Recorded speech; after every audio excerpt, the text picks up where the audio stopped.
Oh, speakers.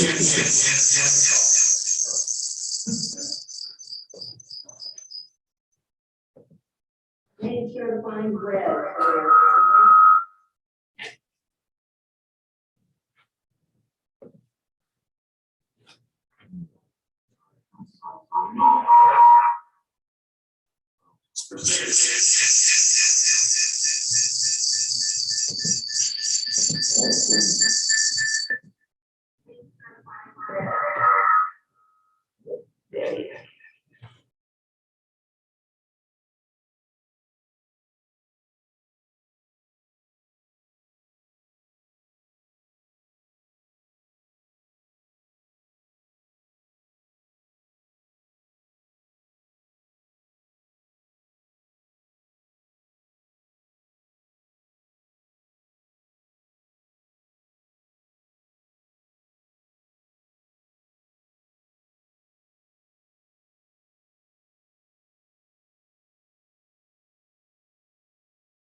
Happens when I unmute and turn on audio.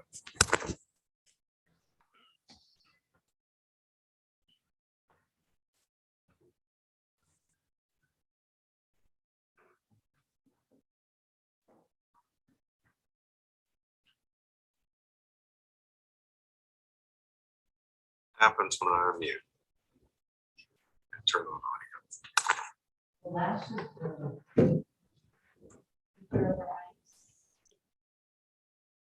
So you saw her to make your own life.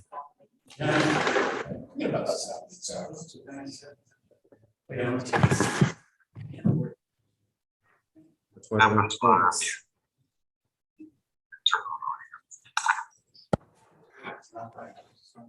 This one.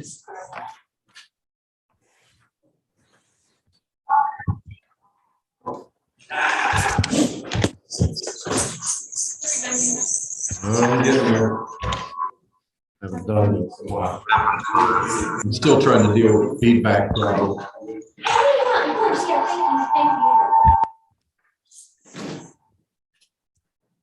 And that I can't figure out. That should solve it. All right, let's just gonna sit there. It's the edge of my table.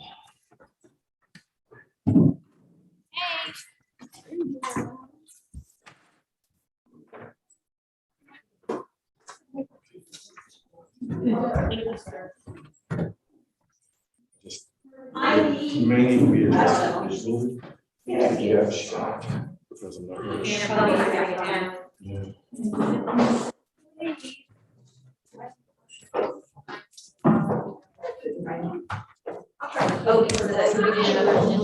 No, we're fine on certificates. I'm just trying to get. Yeah, here. Okay, so that's you. Yeah, so maybe just down a little bit. So we're not just all like. Yeah, all sorry, ceiling. no, I don't. Well, it's either table or ceiling. Yeah, ceiling. Better? Yeah, maybe a little bit more. I don't want the shed back up. I don't want the table to be in focus. There it is. You're Okay. good.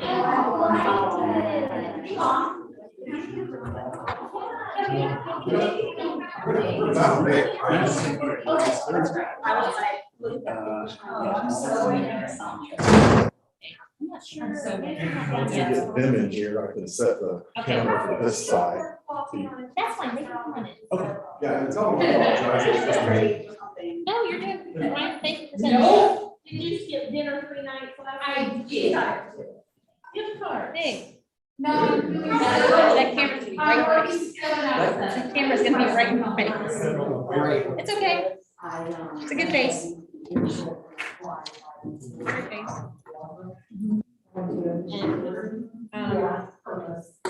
Plus, that's okay. Let's say they're coming in, we'll get that. Great Valentine's outfit. Good on that. So I'm gonna put this here.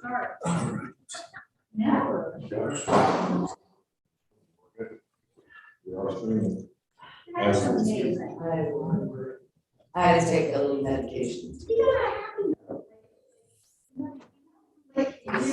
I mean.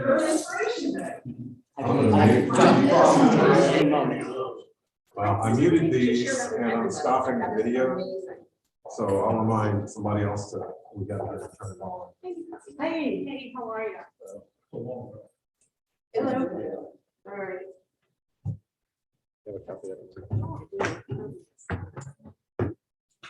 Okay. Okay, yeah.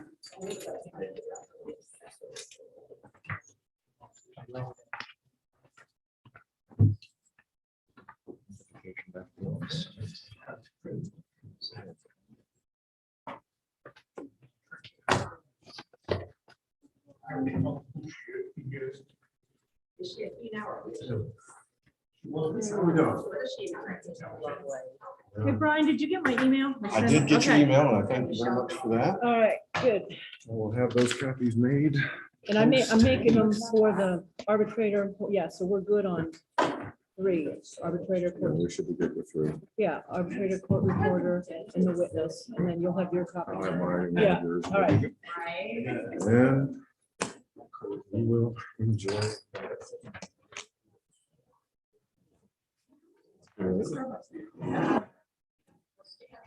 Well, okay, so I got that. All right, and I have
Notice. Thank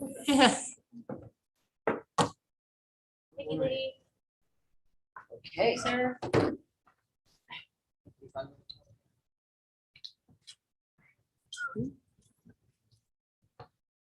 All right, so we had emailed you the information for the whatever quantification or whatever needed to be done. And you Yes. put it into just a proposal out, same thing into outside of the email, but we had just sent it to you to get it to you as quickly as possible on Friday. So I'll go ahead and pass this out. This is just the, I basically cut and pasted it from the email that we had And I had sent. sent you guys the email of what we had sent. Okay. And I know we can walk through it also, doing, hey, also discussing a little bit about how we got here, but I did want to note one change that I reprinted these just to make sure that I made it clear. That this is different from the email, but it was really just a correction. So at the very end, we talk about that we can't agree to a loss of trade days. But we would consider expansion and standardization of comp time, and then we included some language on that we would need to define some of the parameters around it. But this is, I think, a good place to start with that. One change I made in that first line, 44F, towards the end of that first line there, what we had originally written was an instructional employee will be eligible for compensatory time off for work required by district, state, or other administration beyond an employee's normally scheduled workday, excluding contractual rights, and so on. What I meant to say there was requested. Our intent on that language was to say that this would have to be, comp time would be awarded for time that was requested by administration, that it was driven by, that administration initiated. Or if an instructional staff member were to initiate, then it would be approved. Recognizing that we can't require people to work beyond their regular workday, and that's defined elsewhere in the contract, I put requested to indicate that it wasn't just, hey, I've worked all of this additional time and put in and essentially send an invoice in for comp time. That's not the intention. It was to show that comp time would be requested by admin or approved by admin. It just couldn't be required beyond the parameters of the regular workday. Pardon. So instead of just saying it out loud in the meeting, went ahead and made that adjustment there to make that clear. Because I realized that the language we originally sent probably gave the wrong impression on that. Otherwise, this reflects, with some of the narrative, removed, this reflects what we are bringing as a salary counter proposal. Understanding that it has some impact on, other areas of the contract, and that we could try to navigate that together. Right.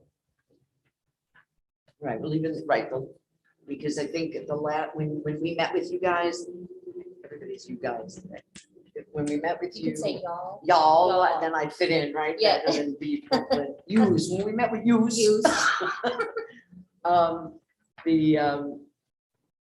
We had said that the trade days were going to be an issue, but we knew that that was a big part of being able to do the plan, the required planning, that you would need more training time, excuse me, to be able to offer it during work days, to have it both off contract and be paid hourly wage, but also for the ability for it to be also offered during work hours, if you would need to get rid of the trade days. That's why we were thinking of what alternatives could we have to trade days, because I do believe that would be a sticking point for a lot of people. So we didn't, that was the whole reason that came about. And also recognizing that the 3.25% increase as a I guess as a pool. All of the other areas that we had moved past disagreement, I guess, or discussion. And that is all. I didn't repeat that or re-include it here because I know that we set that aside as, okay, this was the original offer. And then we started talking about Article 41 and some additional things that we could do that were that would be in combination with that. So instead of repeating all of that, that has been consistently discussed since the beginning. Wanted to make sure to note that that we're assuming that that's in place, from the previous offers. From the But this is original. specifically in response to the counter that we received, back in January. Much of that being around the new Article 41. So we got your email with the proposal that's kind of outlined in this Mhm. document that you gave us. And we incorporated some, but not all of it, into a proposed MOU. You had stated that trade days was going to be an issue for you. So like you did with the comp time proposal, which we find would be very cumbersome. We had, when you shut that, I think that. for people coming in. Yeah. So what we did was proposed that the 2 days of training, the extra 2 days of training would be, targeted training would be permanent. So whereas we originally said that that would sunset, we had agreed that that would be permanent. But that's contingent on trade days coming out. I think we've had this discussion since July, that the reason for trade days that as it originated was because of the payment for training, as well as the fact that people wanted to take the Thanksgiving week off. So those things have now gone by the wayside, and administrators have found that the trade days are cumbersome and they're wasted days. And Paul, I think you've elaborated in the past with the difficulties for administrators in getting the required training during those trade days. So we do want those to come out, but as a compromise, what we said is these training days would be 2 more days of pay added to the contract permanently. And Kevin can sort of cost that out, or he has costed that out. That would be, let's see. I think that, yeah, that's about 9. Well, originally I had about 3 period, which is like 9 million dollars, but it's about $3 million going forward, $3 million annually. So I originally costed it out for the 3-year period, it'd be like 9.5, but then if that continues on, and that's like a $3.3 million. And that's really a conservative estimate, because as salaries goes up, that dollar amount is going to go up as well. Right, See. but that does mean, so what they're getting for it is they would have to take that training outside of their contracted time. Which is what they do now for Yeah. trade days anyway. Right. So it's really, it's kind of a different format for trade days. So they would, right, so instead they're getting their hourly. They're getting paid instead of getting the day off. Right. 2 more days added to the contract for training purposes. They're getting paid Well, for the days 6 they receive training. We're still at 12 hours, right? So it's the 12 12 hours 12 of hours. training, yeah. 2 days of training. Right, 12, yeah, that's the 6 hours.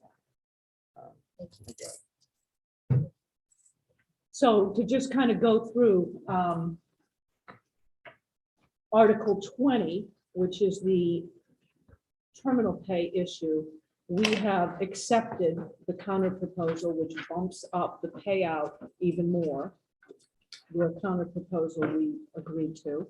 Article 28, the increase for class coverage, we've agreed to the increase from what's now $12 to $17.50. We had originally proposed to increase it up to $15. We haven't agreed to each of the increases for planning time, but we agreed to increase planning time by 1 day for all teachers, which would be 15 hours, so a total of 2 days payment.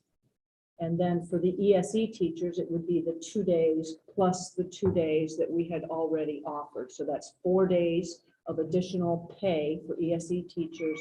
and then 2 days for all other teachers. And then the planning we've agreed to make permanent.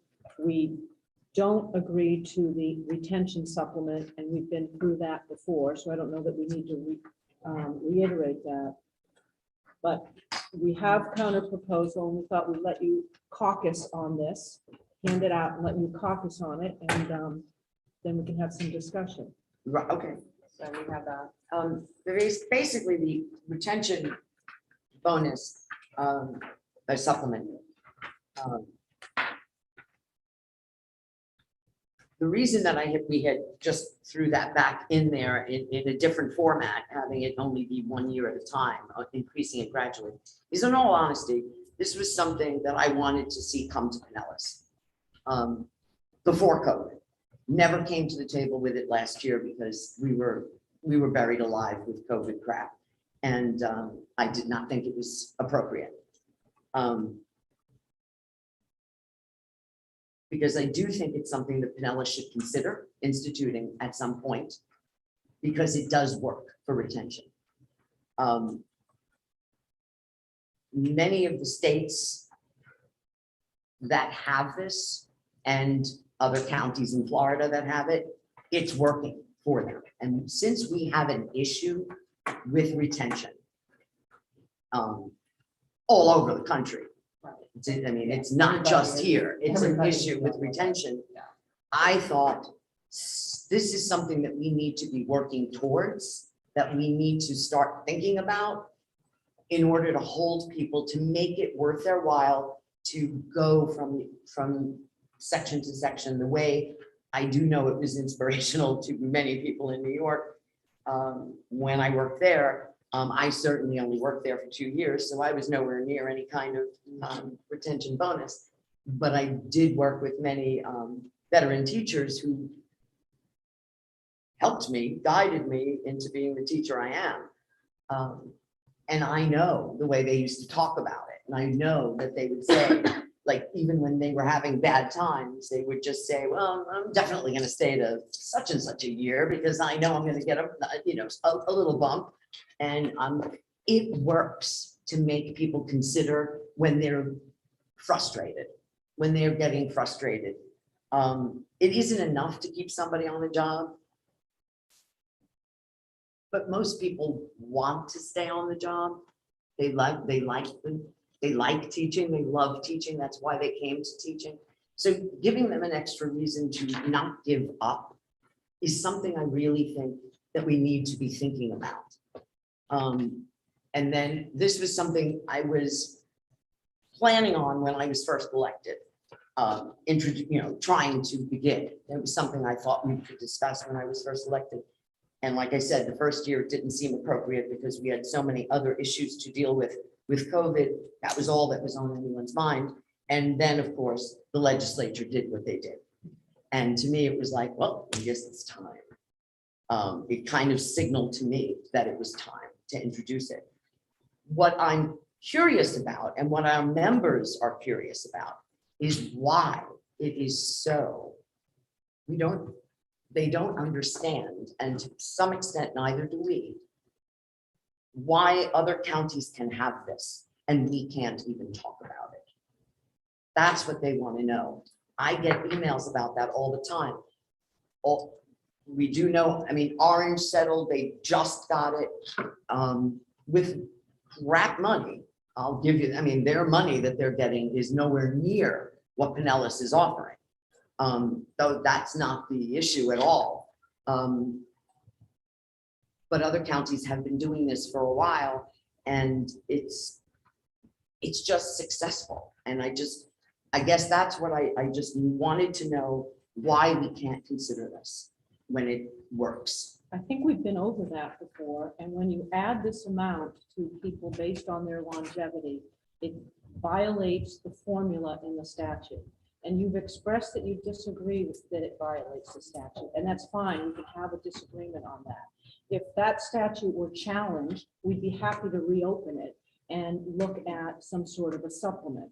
And this is for 3 years, so it solves part of the recurring problem. But right now, our job is to follow the law, and we believe that is the law.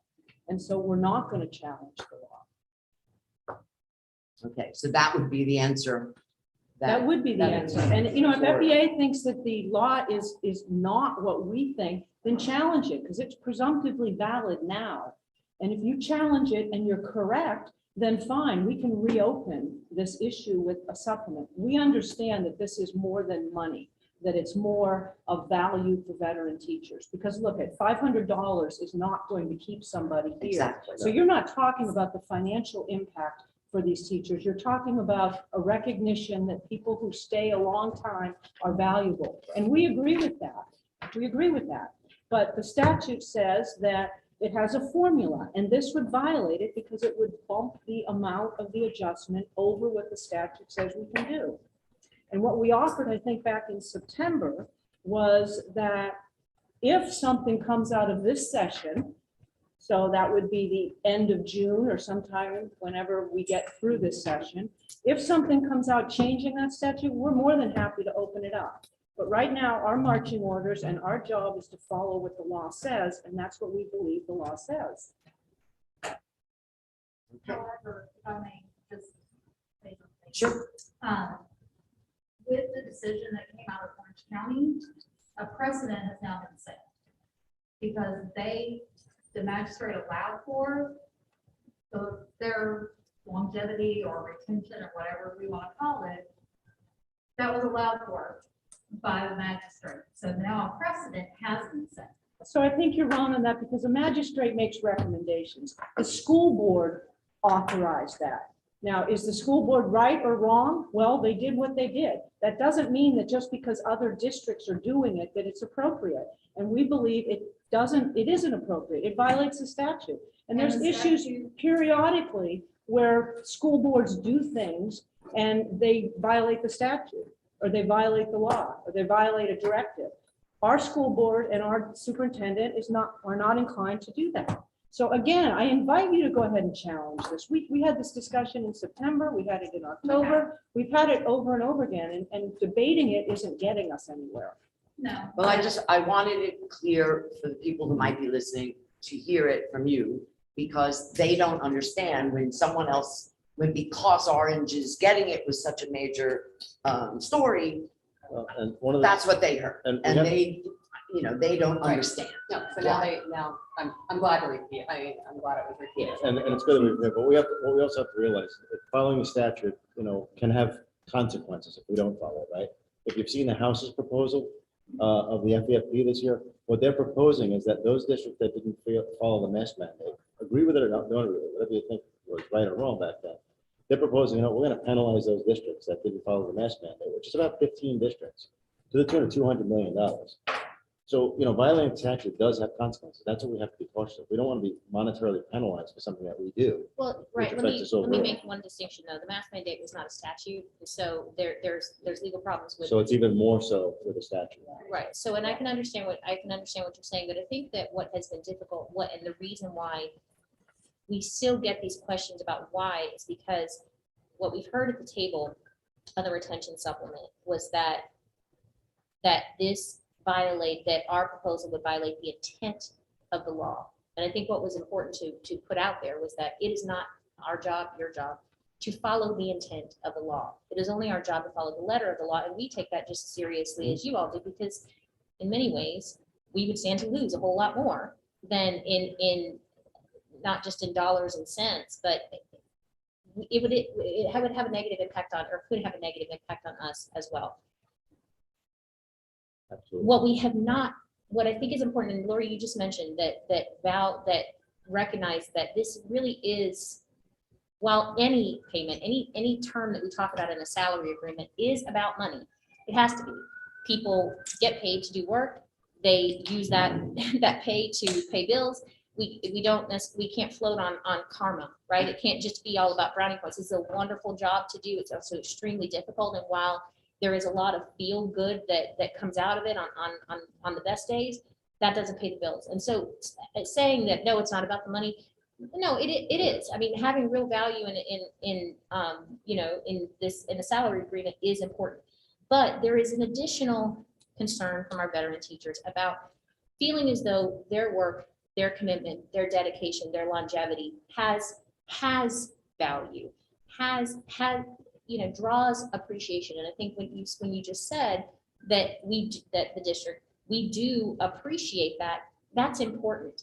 What has not been said about this law that we talked about following the intent of, and I think I've mentioned it, that if we really want to follow the intent of the law, we're not going to come up smelling like a rose, and neither are y'all. The intent of the statute is to hurt veteran teachers. Now, I think that what people have wanted to hear is their employer recognizing that but continuing then to say, just like you've said, we have to follow the law. This is the way that we see the law, but acknowledging that the people here in Pinellas are better than what this law is trying to do to them. That, I think, would go a long way with people, understanding that you value, understanding that you appreciate. But when we talk about the law as though, well, it's what it is and we can't do anything about it, that contributes to a narrative that there isn't anything that we can do about it. Speaking out against this kind of targeting of veteran teachers is important. They need to hear that from their employer. That being said, I want to come back to a piece that we were talking about with the mask mandate. When the mask mandate issue, and I know that there was a temporal element there, time was of the essence in the fall when we were reopening schools, when we were dealing with Delta, and you had this mask mandate happen, and districts were having to make the decision that was right for their districts, that was right for their students, that was right for their staffs. Then you had lawsuits, or you had the executive order lawsuits around that went all the way up through the court system, back and forth on appeal. You had, that wasn't a law, it was an executive order, and there was immediate action taken on it, right? On violations. This is a statute that was passed with no restriction on the intent of it. We believe that this complies, and this is being put in place all across the state, and yet there's not been any action taken. So I think if we're talking about something that wasn't a law, that is now being made into, now is being, and I think it'll be the very same tactic that they tried in the fall to punish districts that didn't comply with what we would of course maintain was an unconstitutional mandate. Here we have an actual statute, and multiple districts around the state have settled in what you might characterize as a violation of the law. We would of course characterize it doesn't violate the law at all, neither does our proposal, and no such action has been taken. So I get that, like you said, that there are consequences for non-compliance with the law, but practice has shown us, even if we're only talking about the last 9, I think time is so relative at this point because we've all been through so much. It's important to note that enforcement varies based on the political value based on something. And so when we talk about this supplement, we cannot talk about it without acknowledging that there is a political reality around this, and that so much for our members would come from their employer acknowledging that they are better than this and they deserve better than what the statute, in your view, requires you to do. That's what we hear from people. So I just want to make a couple comments. One is, you've said a couple times that it's only the intent of the law. And again, we've gone around the bush on this many, many times. It's more than the intent of the law. The law says that people on the performance salary schedule are to get 25% greater if they're highly effective than on another schedule. If we add some money and label it something different, the adjustment formula is violated. So it's not just the intent, and the fact that other districts are doing it doesn't mean it's right, okay? And then the second thing is, you've said a couple times that the intent of the law from the legislatures is to penalize veteran teachers. I don't know if that's true. We're not defending the law one way or the other, but they would tell you that the purpose of the law is to recognize performance. It doesn't mean to penalize veteran teachers, because there are veteran teachers that are on the performance salary schedule.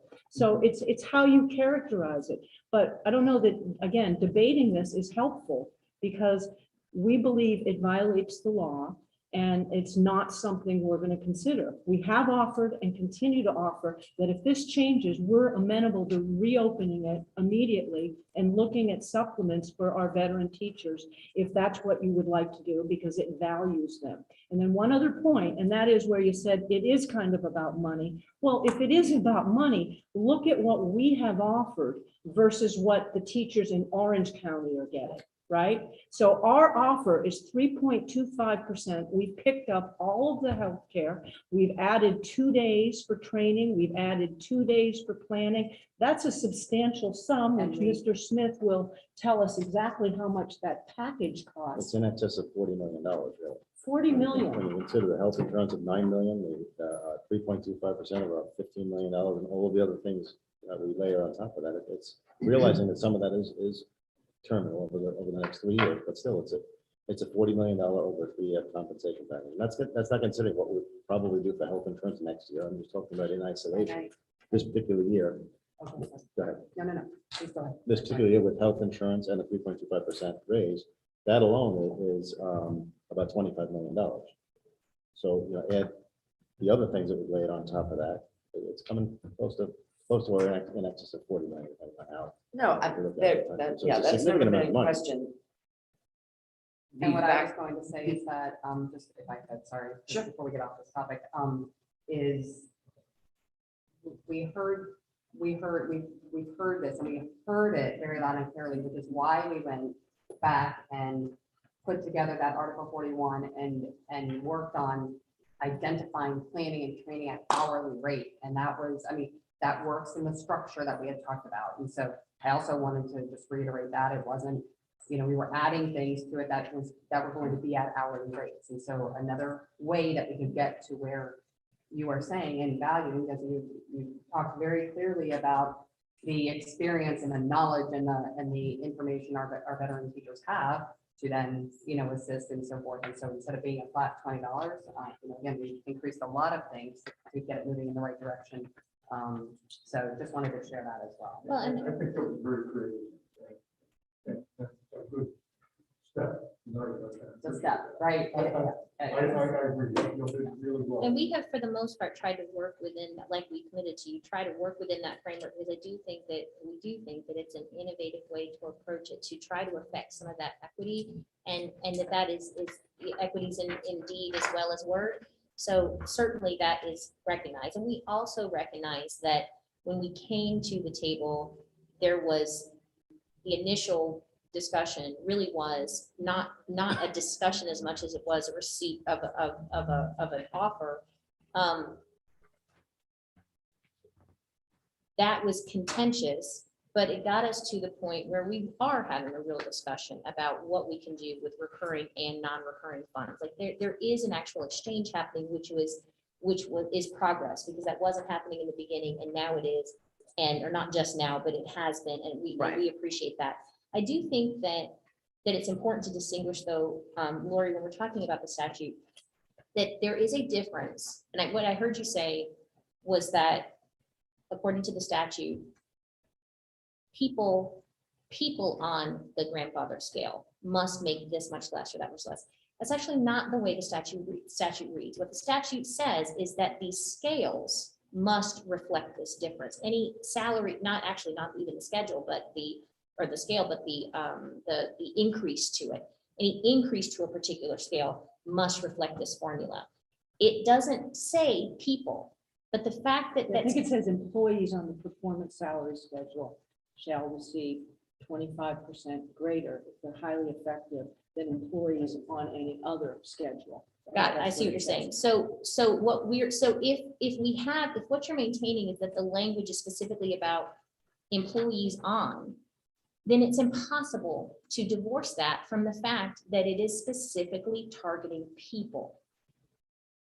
So when we use language like that, if we say employees on, then we cannot interpret it any other way than this targets people. There's no other way to approach that. Now, again, if what we're dealing with is with, you know, if we look at an increase to a particular scale, Is that impact implied? Yes, absolutely. And everyone can see it. I know that y'all see it. Everyone here sees it. Everyone watching sees this. But that being said, if we're going to use the language of people, it is impossible to then say that it's not about the people. And I think that's important to acknowledge. We have to be able to acknowledge attacks on public education and public and educators when they happen, but recognize that we have to also find ways within the law, which we have maintained that we have worked within the law, but understanding your point of view on that, to combat that effect and not just act like it's not happening. Right, because in discussions also, it's been said that it's because obviously they want to reward performance, you know, and the performance scale. But people who are not on the performance scale also are evaluated and are performing. Many of them are highly effective, and that was what a lot of the teachers said. Their employment Then- depends upon it. Right, they were saying, then what's my, you know, if I no longer receive anything for being highly effective, if I'm not on that scale where it will make a difference in something, other than my own private satisfaction, effective and highly effective are basically the same. And it's true, they work, many teachers I know, even when there was no differentiation for pay, many teachers simply because of pride of their job want to be a highly effective teacher. They want it. They want that tag, but this belittles the people on the outside of the performance scale, the annual contracts, because they do work very hard to be highly effective, and yet they won't see any differentiation for it. And that also is insulting to them as people who pride themselves on doing a job and reaching for that, being the best. I mean, knowing them, they're going to continue to do it because that's who they are and that's what it matters to them for their, like I said, source of pride, aside from just looking at it monetarily. But it is insulting that we're not paying any attention to those on the other scale who are highly effective. And there are quite a lot of them as well. So I just think we can't ignore the fact that this law does hurt people. It does devalue people. And it's just important to them that they don't hear that same message from their employer. It's rough enough to be beat up by your legislature, but that's very distant. They need to know from you that you don't feel that way about them. And that if there was even some, I don't even know what the right word is, not regret, that this has to be this way. They need to know that the people they work for are sorry that they have to do, that this has to be done this way. They need to know that. Because that's what they're saying to us. So we're going to let you look at the proposal. We tried to compensate the veteran teachers through what you've acknowledged is Yes. creative. Very Having a very. graduated schedule. That was our way to say we value our veteran teachers. And also want to acknowledge, by the way, just if we could acknowledge that, because we didn't really talk, I don't know how much we talked about Article 20 in regarding the salary agreement, but that's important to acknowledge that Yes. that is another way in which it was a proposal that came out of an effort to value people's service in the district and we're your, trying, you know, that- exactly, and yeah. your agreement on that is significant because again, it values the service in Pinellas, even of those veterans who may have started teaching as a second career. Yeah. Or for whatever reason, or may have potential health concerns, for example, that don't allow them to complete the 30 years of service that might make them eligible for drop or whatever it is. right. Various service, but they still deserve to have that longevity recognized. And so your movement on Article 20 to what we propose, that is significant.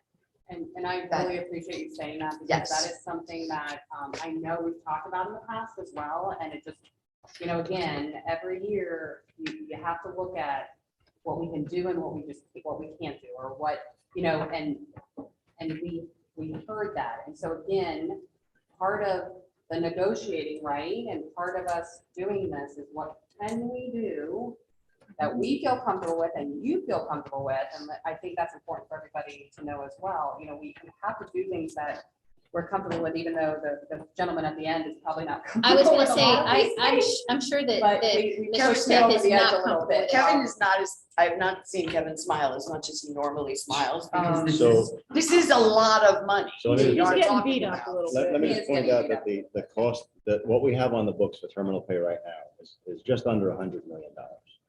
So it's a significant amount of money. So when we change those percentages, every time somebody walks out the door, they're no longer an employee of ours. Granted, they were an employee for a long period of time, they should be rewarded for them. But it's a cost to the district. We pay on an annual basis anywhere from $8 to $13 million for terminal pay. This will increase that, right? And that fluctuates because it depends upon the number of people that retire in any given year. Right, So if you go back, Nancy, you'll remember this, when the law changed, that said that they changed some drop percentages and requirements. A lot of people walked out in 2011, right? Mhm. A lot of people went into drop because they knew something was changing that was going to cause them to be at a disadvantage. So we had a huge glut of people that went in 2006, left in 2011, and in that year, it cost us about $13 million.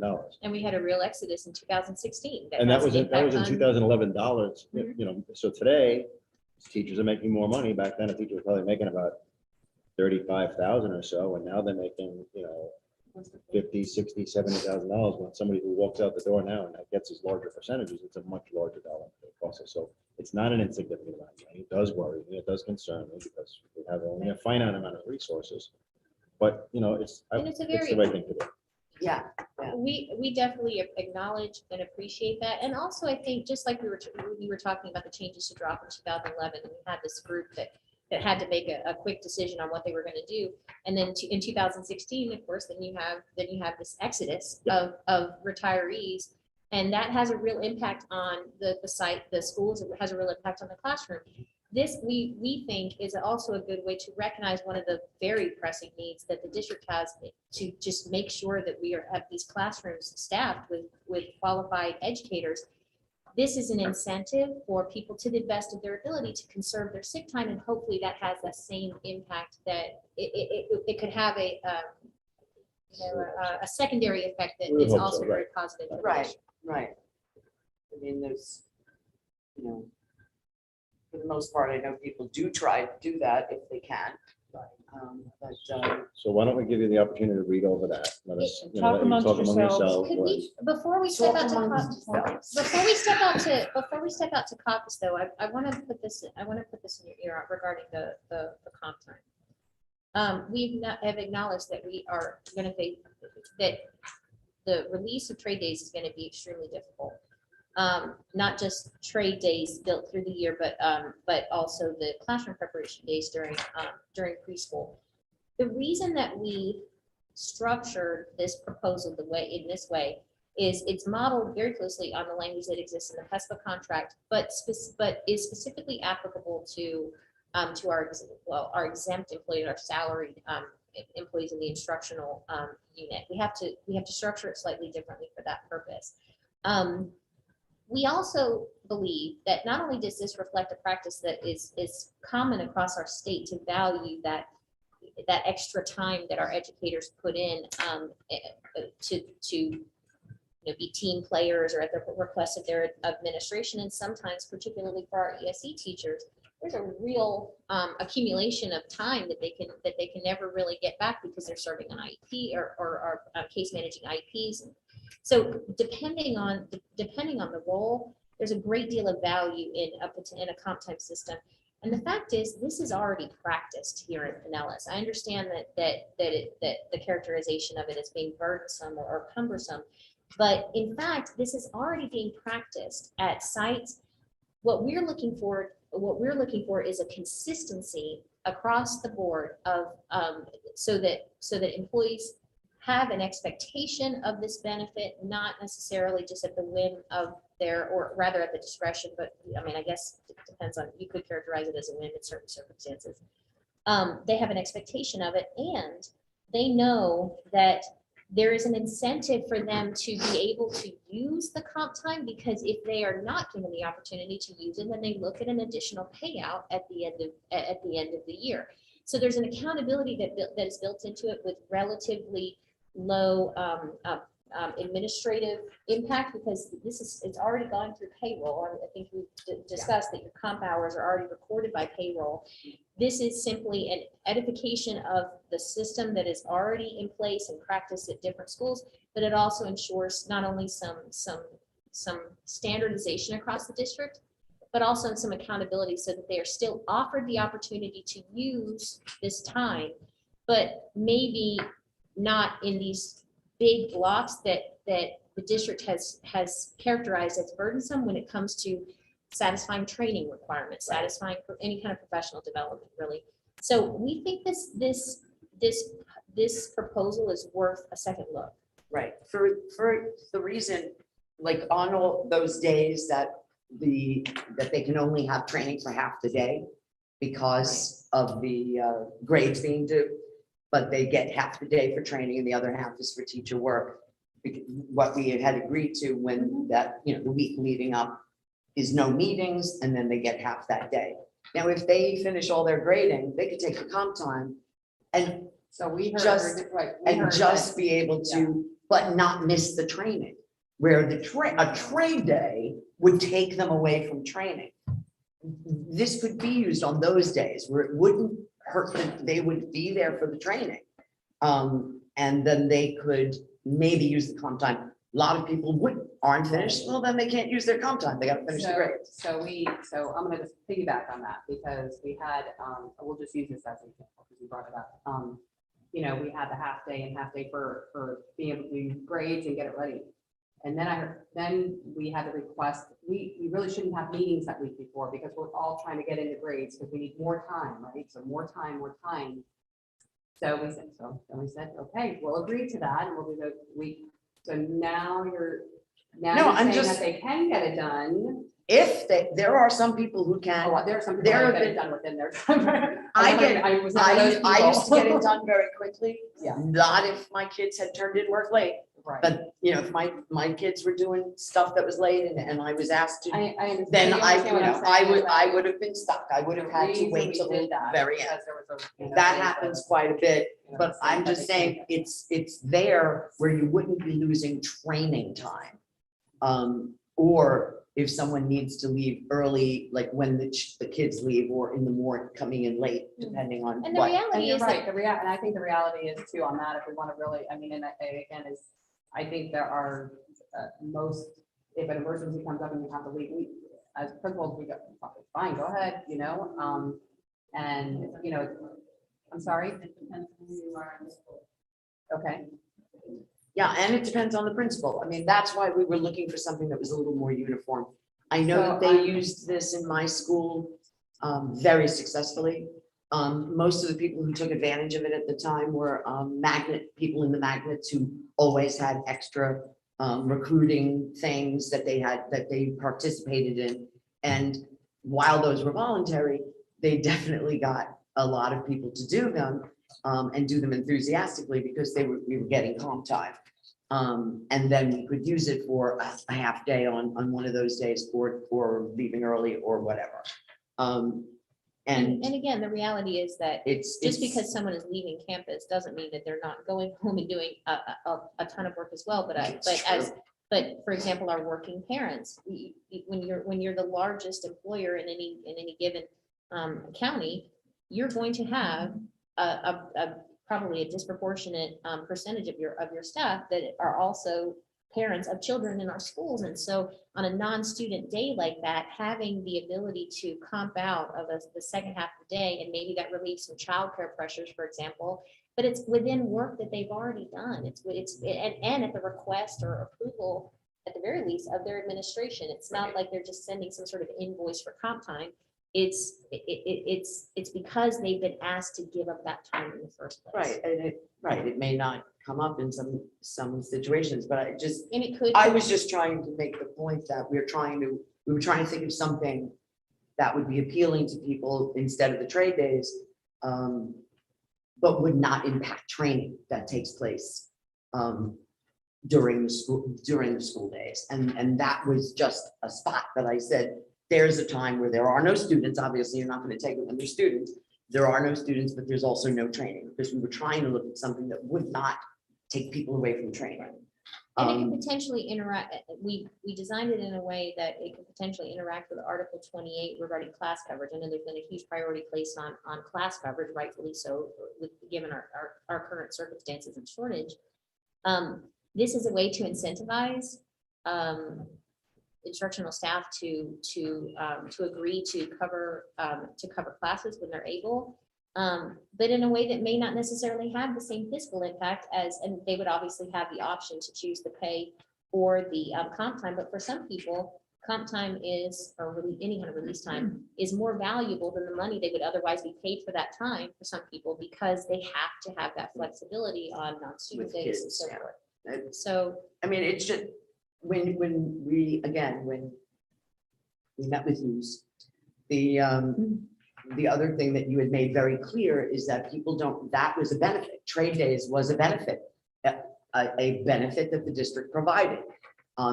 Originally 5 days, but that was before the Thanksgiving and then it was reduced because of the Thanksgiving being off.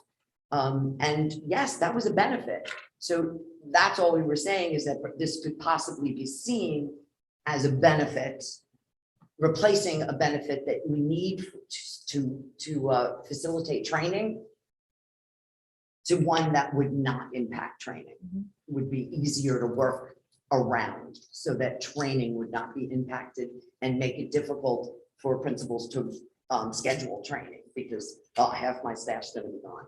So that was what we were thinking, is that you're replacing, you take away a benefit, but you're also giving it a benefit that works works for everybody. So that was the thinking that was behind it. That's all. That's what it is. So, but we can caucus, Okay. and if we Yeah. would ask you to give that a second vote. Yeah, Sure. We'll have further discussion on that. Thank you. I guess we're staying in there. There's more of you I than think, yeah, it's easier for us. to Sorry. find. We do have snacks. On it? There should be a little.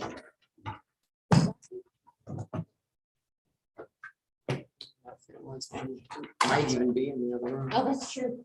That's true. No.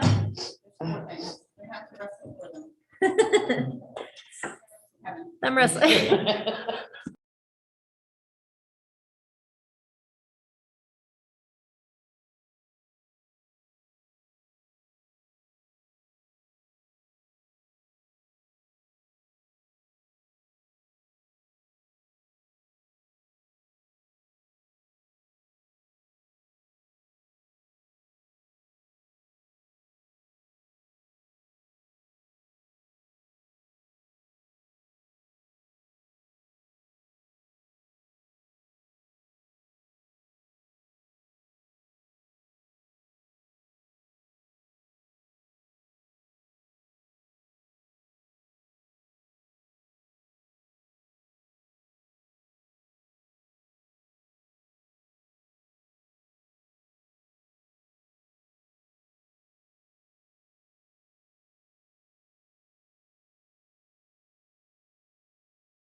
For those of you at home, we are in a caucus right now. The video will be off and the mute will be on for a few minutes as we finish our caucus. Thank you.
Yes, we are still in caucus. For those of you at home, waiting on the meeting, we will return shortly.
Yes, the snacks were hidden for some reason on top of the fridge, so. Thank you. Thank you.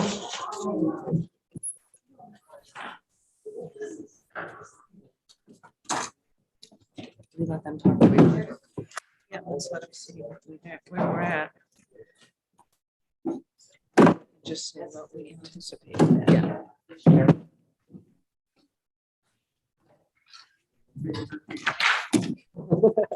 Thank you.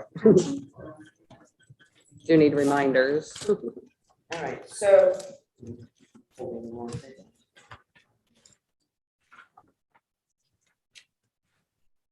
The, what we were curious about for Article, 28, raising the $12 to $17.50. Yes. What does that mean for, excuse me, the elementary school teachers? Aren't they paid differently than, they're not, are they not paid hourly? Right, and you know what I did? I did talk to Mr. Richmond about that, and there is, maybe I was meaning to, somebody had said that. They are, but right now, the contract right now says $12, and there is a transfer for elementary. So I just need to find out what that means for elementary, and it would be, I don't know the word I'm using, transfer then to the 1750, whatever that is. So I can get that specific answer to you. I just don't have it in my head. Well, you do, and right now in the contract, it doesn't say elementary get paid this, right? It's by $12 per hour or period, I believe. But Right. elementary doesn't have that right now, and they get. The language in there that I think you had pulled out in the last language proposal, when we sat and talked about it, we said that line was, I believe you said it was redundant, and we said that line has to go back in because it refers to elementary school teachers and how they're paid. At least that's what I was told by the elementary school teachers, because We'll clarify So that. right now, and this that's is what we- just changing that dollar amount in Yep. current language from 12 to 1750, which is what. And then we can But clarify if they that. were paid the sub rate, they would still be paid the sub rate. Again, let me go back and Split. check that. I would assume that, right? But I just need to go back and check with Mr. Richmond. I'm Okay. just And not can we- prepared. I'm sorry, can we also assume that this, that we proposed the adjustment to, it was $17.50 per hour and then $8.75 per half hour? Because the reason why there's a distinction between them is $17.50 per hour or period. So, Right. so does this also make the adjustment They can do to that. $8.75? That was the other part of our counter on that. Let me look at that again. I'm Okay. sorry. Well, you I had see the language. $8.75 prorated for each additional half hour. That's what it's written in there. It's not about half hour or hour. Right, So let but- me find out. Let us look what the language says right now. Lori's gonna look it up. Which would actually apply more to elementary than, middle and high with periods. You know Right. what I mean? Right. Yeah, we can't, So. At first, I there is couldn't no really- way they can do like half periods. or At whatever. I don't first, think that's. couldn't under- yeah. You guys are on your own. At first, I couldn't understand why the language even read that way. Why would you have to just to say $17.50 per hour, $8.75 per half hour? But I do think it's because of that. It's the way the language reads is 17 per hour or period. And that period may be 40 minutes or 45 or whatever. So, you just need to clarify that. Yeah. So would it be per, like when you were, how do they pay them when they're, what is the schedule? The block. The block schedule, they pay by hour? No, for period. That really sucks for what people in block. Well, again, I think that can be something that can be discussed, right? To be honest with you, I don't monitor, I don't monitor this or da. I mean, if that concern comes up, we can discuss that and clarify that, because it sounds to me like that would need to be clarified. Yeah, and it's actually something I just thought of when you said hour or period. I was like, oh, every period is more than an hour. Yeah, so we can definitely get some clarification on that and figure that out. But that's language, but again, this, and I understand we want it clarified, right? And I fully agree with that. Yeah. I'm very in agreement with that. Yeah, these are. This is to just identify the financial right. We were talking about that. Right. And so if we're good with that, that's good. Yes.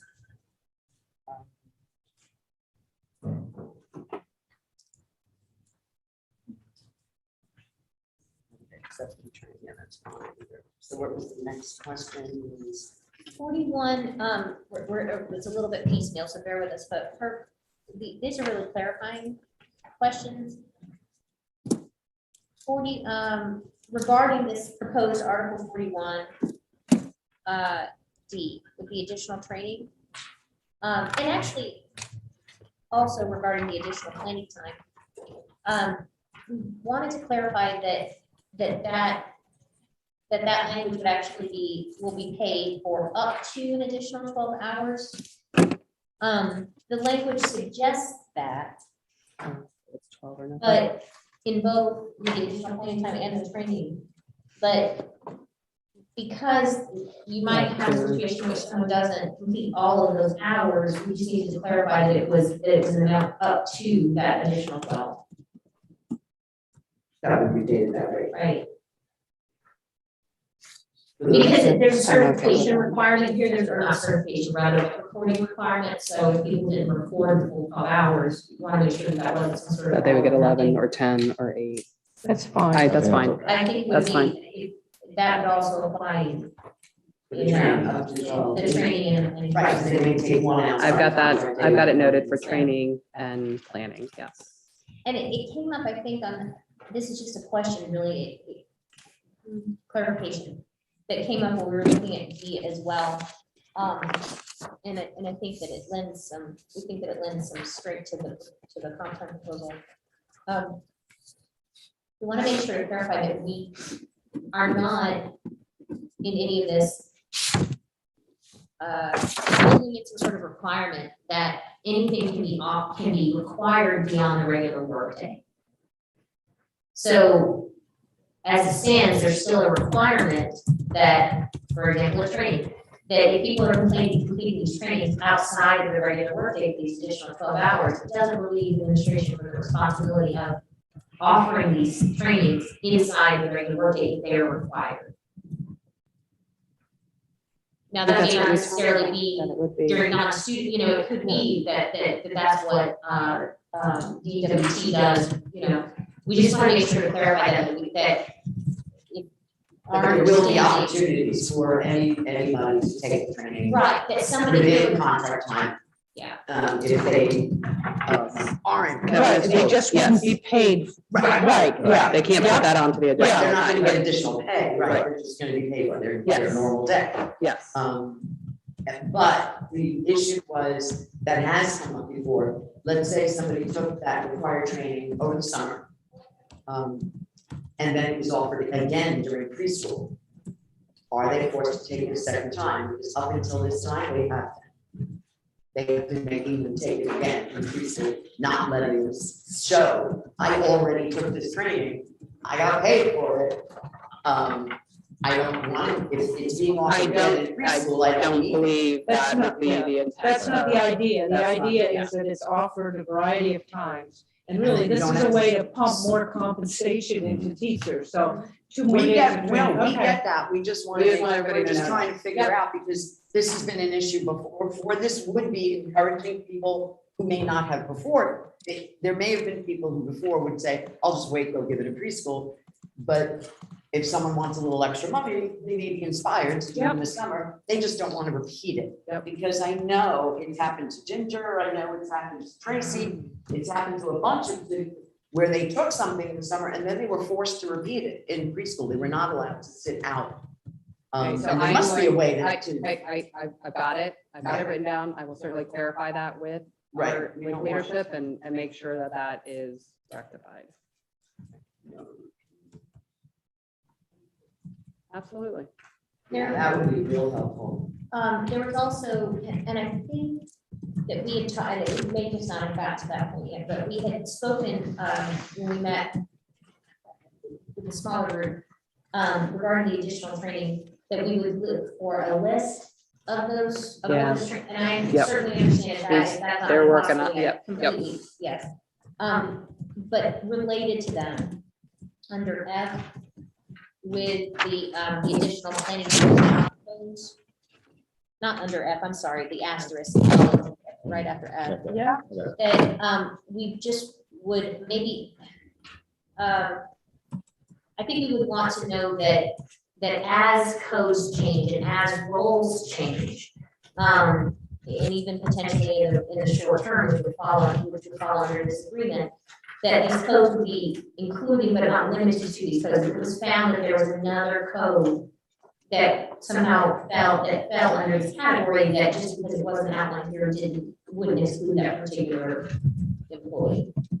This seems very comprehensive for us, so we want to make sure that if there was some sort of code that wasn't included here, that but they were properly an ESC teacher, that, they would be eligible. So we need to be pretty careful on that because we've already had requests for, this needs to be expanded. We need this too. We need this too. And that's just, when we met for the ESE teachers, we captured every single type of ESE teacher that we have, every single job code. But we do not want language where people that are doing similar things, they want in too. And we try to cost that out, and that's prohibitive. We need to limit it to what we have addressed for the ESE teachers. Yeah. So if what you're saying is if those state codes expand, they would be included over the next 3 years of this agreement. These are. But they're specific that they're teachers. Pardon me? Go with that. My question was, are certifications, especially people who've been in the field long, classified differently? I need to know that the certifications that you have in the job of teaching is this complete? Because we have certifications such as PH. And of course, it's still allowed. These might be our teacher, these might be You need our, co-teachers with PH still or pay as a job in Wells County. okay, but we have, I'm so sorry, I'm gonna try to answer that. I don't know if it was a question or if a statement. Well, there's a question again, because are these codes are being figured out? I mean, I know my classification has moved multiple times. when they- What is your job title, though? My job title right now? Yes. is ED teacher. Teacher, emotional behavioral disability. But I've also been under other. So it's codes. it's not necessary. It is our teacher job titles. And so this encompasses our teachers, our ESE teachers. And so I'm not sure, I'm probably not answering your question. I'm sorry. No, I'm asking about Okay. certification versus What- job code. Well, can I ask you a question? I may have ESE certification, but I'm teaching 3rd grade. So what is so that's where I'm not. I'm not asking, I'm not saying if you have ESE certification and not in the ESE world working. That's not what I'm asking. I Okay. understand it, but I'm asking you to make sure it's inclusive of everyone. So if you have an old certification that you are still under that, are they still going to be included? Like you have ET people that are working, that are ESE under ET. So their certification might be. What is their job PH. code, one of these? So that's my question. Is this inclusive of all the people who are currently working with the ESE population? Okay, I will take that back to Lynn Mowat. Okay, that's where I want to know that difference. We have that job code. It's the job title. Yeah, Like, job title. that's,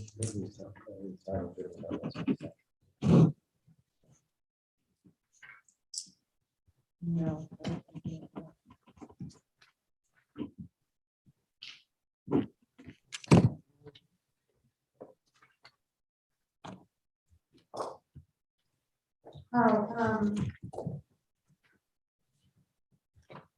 There's the, well, we talked about the trade days and some of the issues around that. The original, I just want to make sure that I understand, because the original offer of 3.25% did include, and I don't even think that, I'm not even sure that I have it. Yeah, it's 19,276. 19,276, okay, so there was an amount on the original offer that was included in that, I think was part of that 3.25% was there was a $19,276 increase to supplements. So, yeah, so, I mean, you're new here, so you might. I keep saying that. No, we might have talked about this already. So if I'm repeating myself. What happens, we identify what our pot of money is, that equates to 3.5%. We decide how it's going to be distributed among the salary schedule, and, you know, you guys have input that or not. I'm percent through each year. And then there's always a small dollar that's left over, and that was intentional over the years. So we start increasing in certain supplements that people have available. That's what that's for. Okay, is that still in play? Yes. Okay. Yeah, That same salary schedule. It's that same, it's that amount. 1922. Yes. I'll stop saying that for 2 years. That's okay. You just stopped us. I haven't stopped.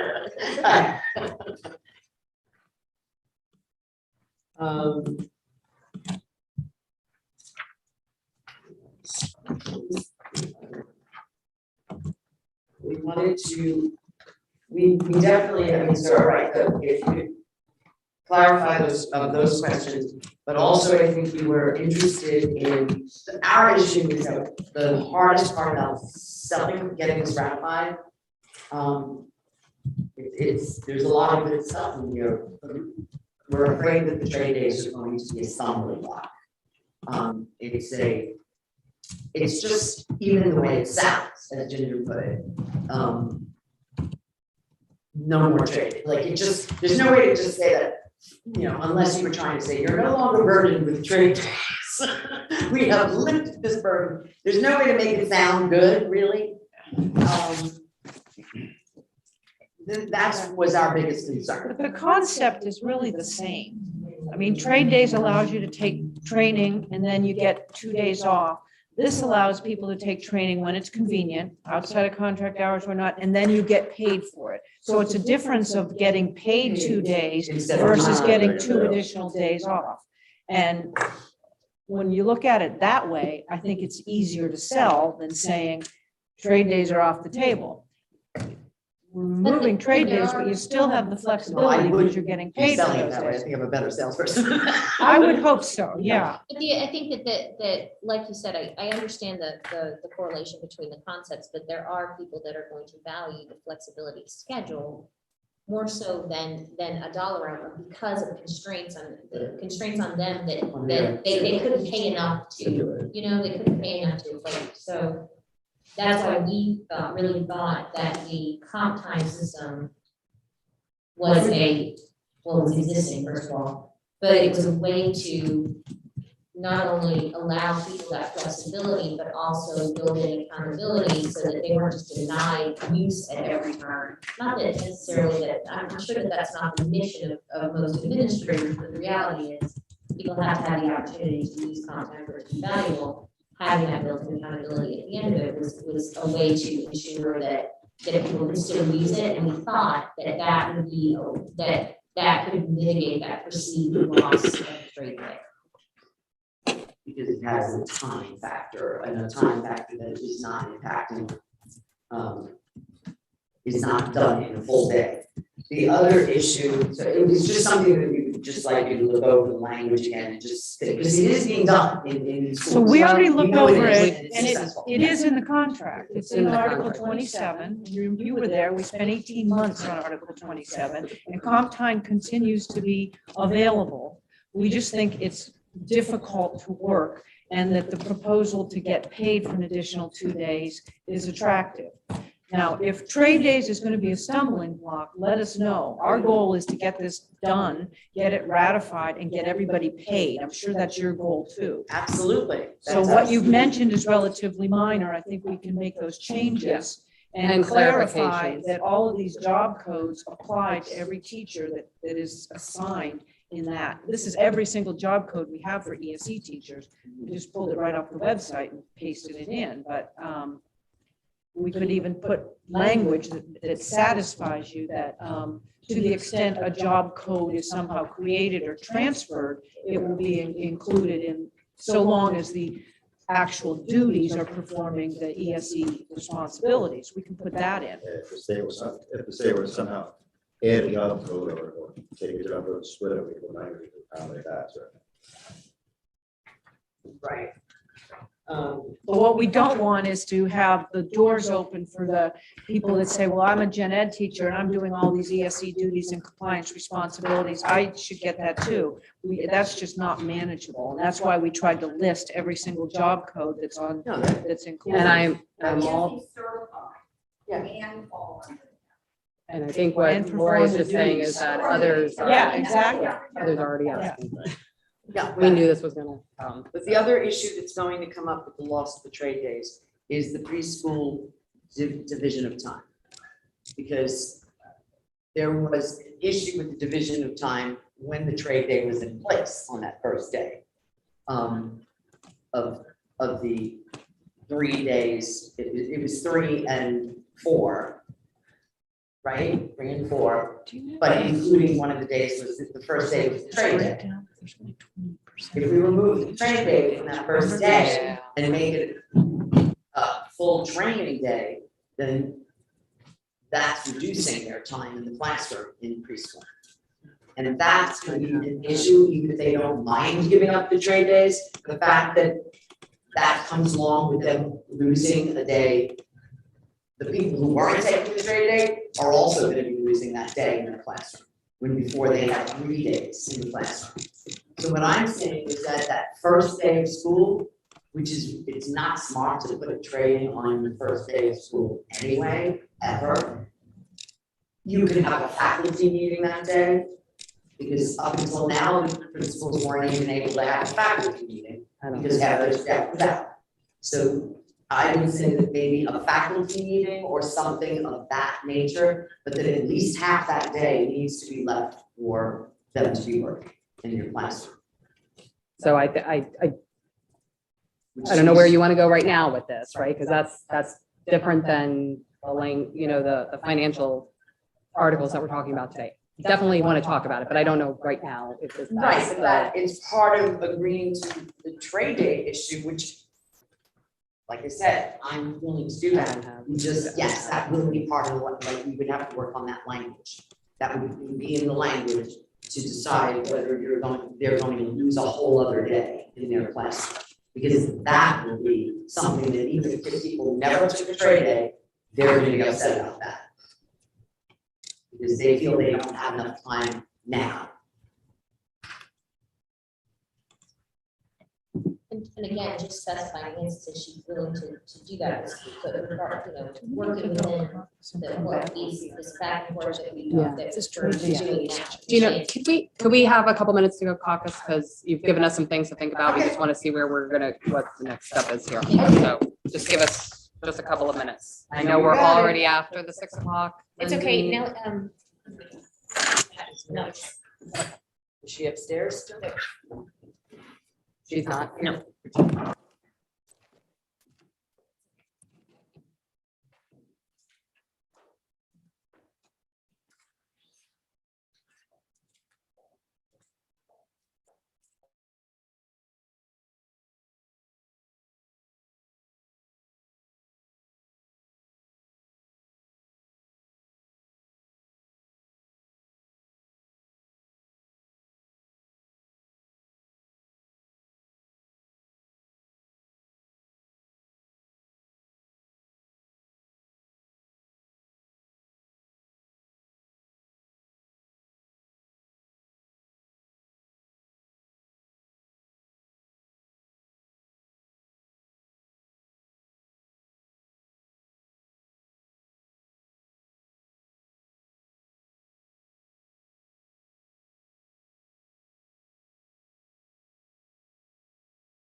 Thank you.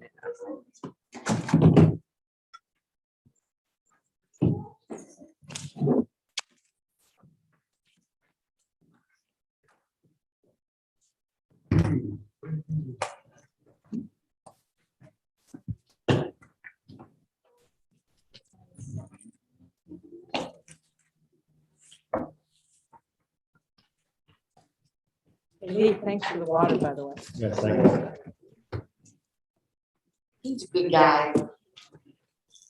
Keeping me I'll keep him. hydrated. I think we'll keep him.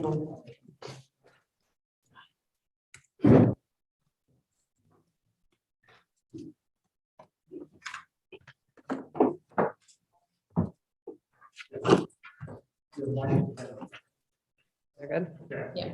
Okay. There's a reference to 2017.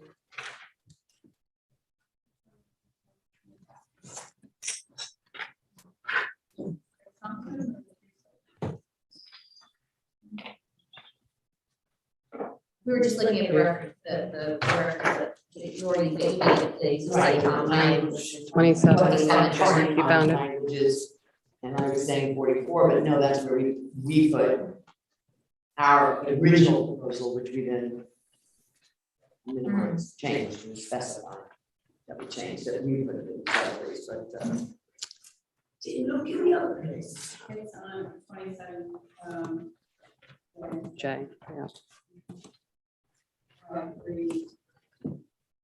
read there, sorry. 27, read there. Okay. Yes, you talk, I'm just looking. I'm listening. You're good, you're listening? I'm Okay. listening. So we, I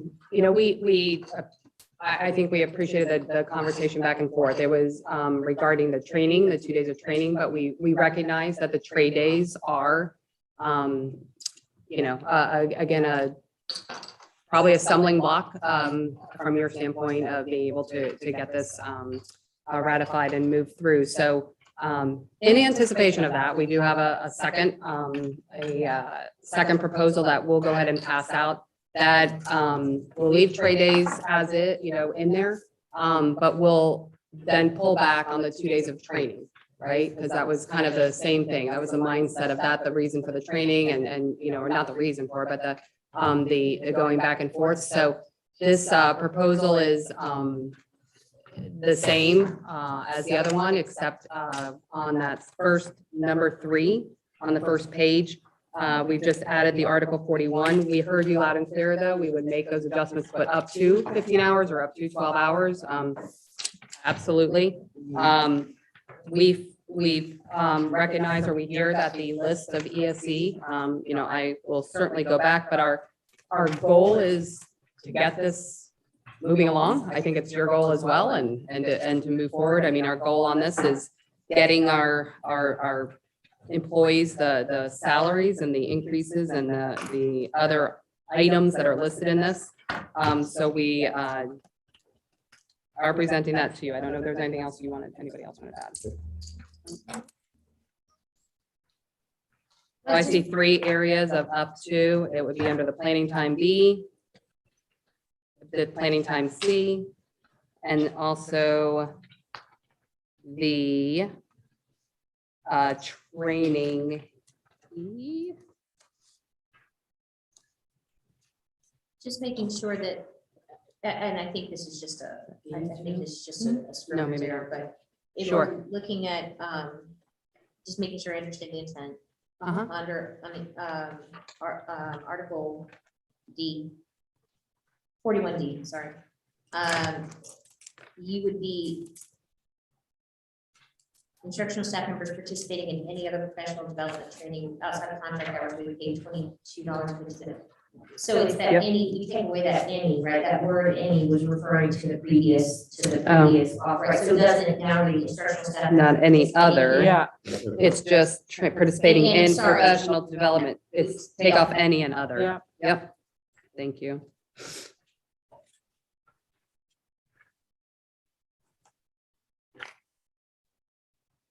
I think E, I'm so sorry, I didn't mean that it just clarified the,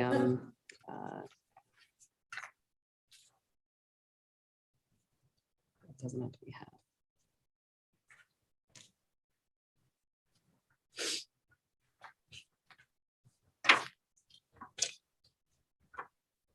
You all want to have a few minutes to discuss? Sure. Since we're not meeting with Lindsay, so I do have about probably 10 minutes or 10 or 15 more minutes, okay? Okay. All right, Thanks.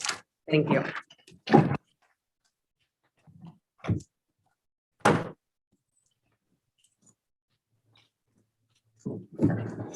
Doing another coffee shop. Need a remote for those, right? I know, right? Well, I did just put stuff, double stuff Oreos in place, so. Oh, my goodness.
gonna fight that.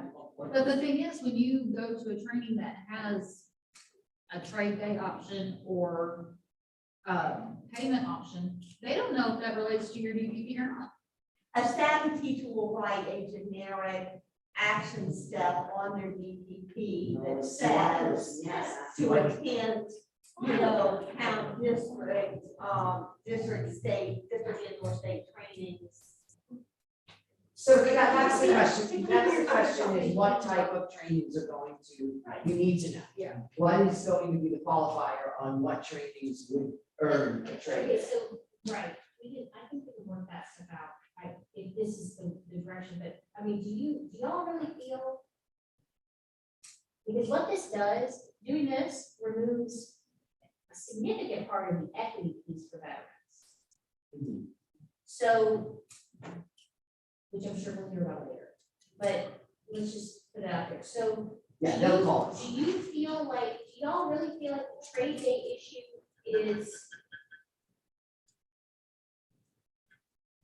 sufficient enough to give up that money? So I don't. Yeah, like- is it- is it a Turnout's terminal still on. thing? Turnout's still on here. I No, don't- No, I mean, terminal is it will be ratified. I just got a text. What? Stop all talking at once. Sorry, do you mean if we give up this one, will we be able to get it ratified? Because that's always the key, right? Right. So if we give up the name of the trade day thing and say to that, is it not gonna be, was that your Yeah, question? I'm asking, are there trade day? I don't remember I'm using the trade day concept, the way that operates is different to me, and so I don't think I have fully yet a real understanding of the value that has to people. What we're doing is saying, hey, this money that you were gonna offer, that was by hourly rate, which sort of figured into the equity argument. We so value our trade days that we're rejecting that money. Tend to come from the school of thought that money will only be worth almost anything to people. I mean, when it comes down to it, they're going to be mad at us about a salary agreement than anything else, even though there may be something that we negotiate in or out of the contract that actually helps them more in the long run. People will focus on the numbers. So. I think though, what's important to do this.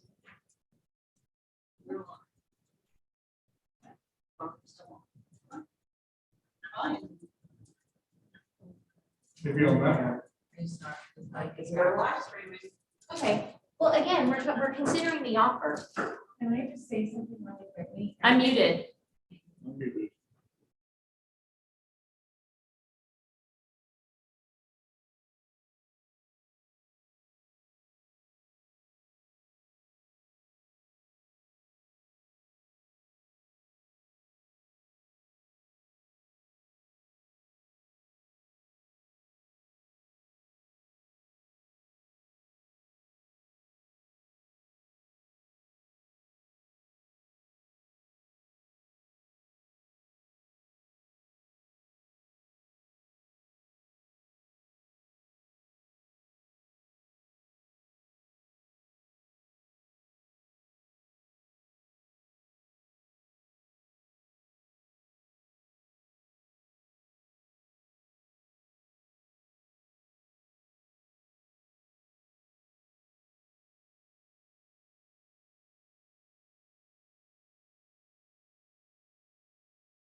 Nancy. I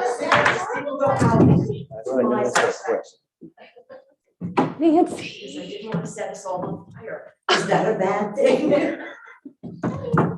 So And I'm listen, sorry, Paula yeah. has optimistically signed this agreement in hopes that we can get this wrapped up and represent to all of the members that this is a really generous offer. You might need to say that again, Lori. We didn't get the mics on. Repeat that. Huh? Take two. Oh, Sorry. It's getting colder in here too.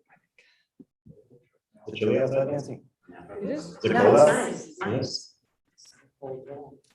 Of course, when you're on fire, you always work.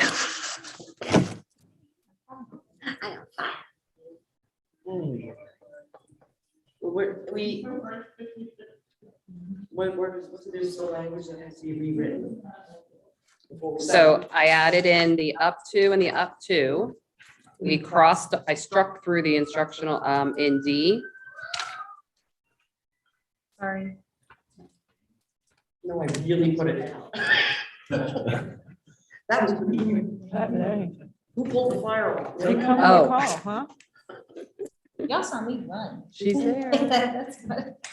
It's because I have caused a fire up in the upstairs entry. I saw on my balcony. Oh, really? I have caused a fire in that.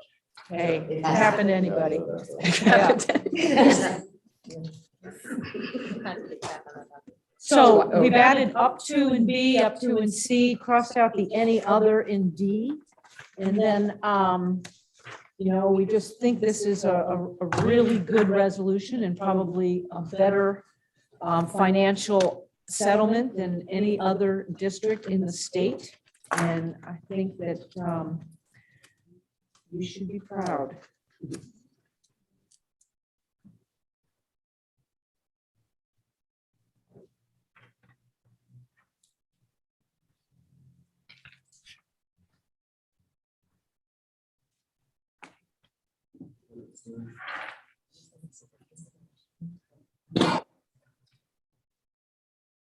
I know.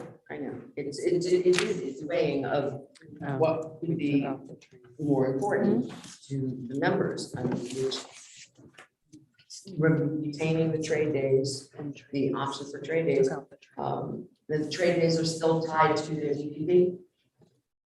I'm sorry. The trade days are still tied to Well, that's taking the fine. trade days and satisfy their DPP. So again, I think I know that's continuous language to talk about and that so was- forth, but yeah, that was, I mean, you something know, that we were talking about last year. We talked about that.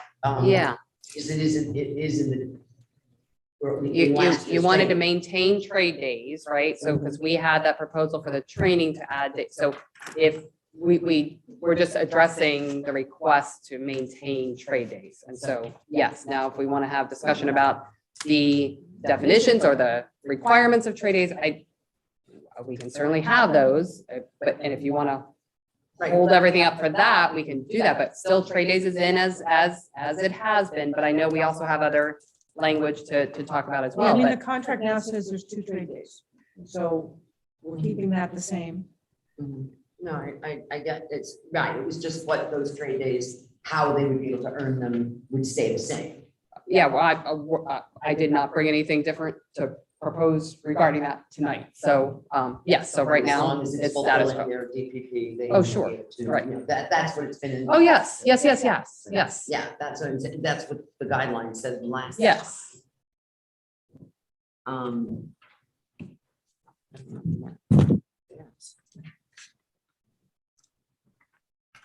See, I mean, I know that I'm being difficult. No, No, No, you're- no, well, I was a difficult child, I haven't changed much. They're very demanding. Because the concern is too, we did recognize the value of the training at the hourly rate was a concession to try to help veterans. It was Right. part of that package of helping the veterans. And I did understand that in order to offer that, those trainings, both outside where you get the money or inside, if people don't care about that, then that's where the trade days came in, right? That was, okay, but, and is it any way possible that we could add one more day of planning? Which would all still help the benefits? Our most recent plan proposal, it was for 3 a 3 planning days. and Well, 2. the equivalent of it. Right, and 3 we and 2. rejected that and kind of split the baby. So we said no to 3, but we went up to 2. Went up to 2. Yeah.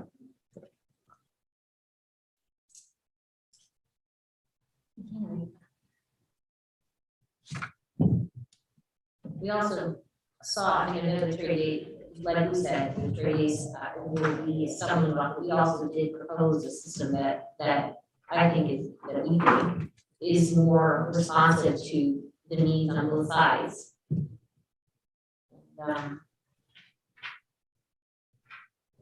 Wouldn't necessarily require us to, like you said, split the baby and lose that value and equity to the veterans and, well, everybody. Just get time in a different way, but still have the option of money, of the, training, paid training outside of contract time. And I definitely, I do get what you're saying, about that that's what trade is. This time you're just trading for money. So we don't want to pressure you. I mean, if you need to ponder this, we did set this to leave at 6, and I know, Paul, the reason I know that. knocked the door was just because there's another commitment. So if you're not inclined to settle on this or on the first alternative, we can set another meeting for next week. Or, I mean, it could be that we would just have to talk about it and maybe try to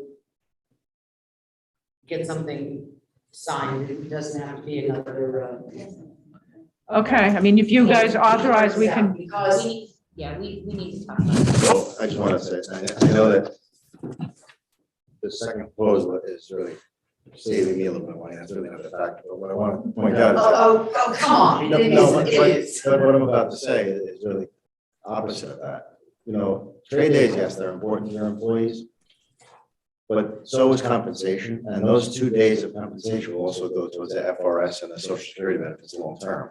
So, All of it, the planning and the training. yeah, so Yeah. that's really something you want to consider. I mean, trade day, and really kind of, it's a substitute for those trade days anyway. We're giving you 12 days of training that you're gonna get paid for. Right, okay, you don't get to take. You want the 12 trade days. 12 hours. 12 hours. 12 hours, sorry. Yeah. But it's just, I just want to point that out, just think about that in terms of how it affects your employees long term, and that does benefit the veteran teachers, because It that's does. also retirement, and it really increases their retirement benefit over the long term, so. So food just for to make thought. sure, just for what you're referring to, and so we understand, you have. Are you training it that way where you're offering basically a choice between the two? Yes. Yes. So- So, That's what we think it's better that the 12 hours because, you know, people get paid and people need the money. Right. Trade days gives flexibility, but I think Paul has showed you some history on how often that is used, and it's what, less than 30%? Yeah. Less than 30% of the people Yeah. even use those trade days. So it's just something, I mean, that's just data. I'm not here to No, interpret it or definitely. whatever. The data- and so because that's- the yeah, data it's just- was It very- is just the data. it made it, it had an impact on me. It also, and then, you know, I had to realize too that it was during COVID where a lot of trainings were canceled, there were, so you didn't have as many No. You went back options a to couple earn. years. So it might So- have made the numbers go down even further. I'm sorry? You have somebody with your hand up behind you. Go ahead. I just want to ask one quick clarification. The calendar committee has already put into the board a calendar for next year. There are no trade days that are noted on there. So if the agreement, if you choose to do that, I just want to make sure, having sat on the calendar committee, that that is approachable. What is approachable? That we have Putting 3 days back what on the day calendar. we take in trade. because the Oh, calendar Which committee days? already- Which There's days? nothing on the calendar. You're correct, because I didn't have any answer to that when we needed to post the calendar for everybody because they were asking and expecting that. So absolutely, when we determine that, then I get with your president to determine that, and then that is sent out at that point. And we don't typically send that out till May or so, till April-ish or something. But again, the reason we requested trade days to come out is that they impede the ability to get the training done, and and it's difficult, so within the, yeah, exactly. I totally get that, but there, was that a deal breaker for you about that first day of school, to split that one? So that you could do half a day of trade, but not take away that day, that time? Fortunately, That would Nancy, be- I don't participate in that calendar, so I'm gonna defer to Paul. Because I'm just saying, I So know. again, I think if, I don't know if that's again, I'm hearing from everybody, it's, the decision is if we do trade days or not. I don't think right now, I don't think it is, and you might think differently, and so push back, but we're You gotta go. 40 minutes over, but, I know. and so I'm gonna have to make a call, but that's okay.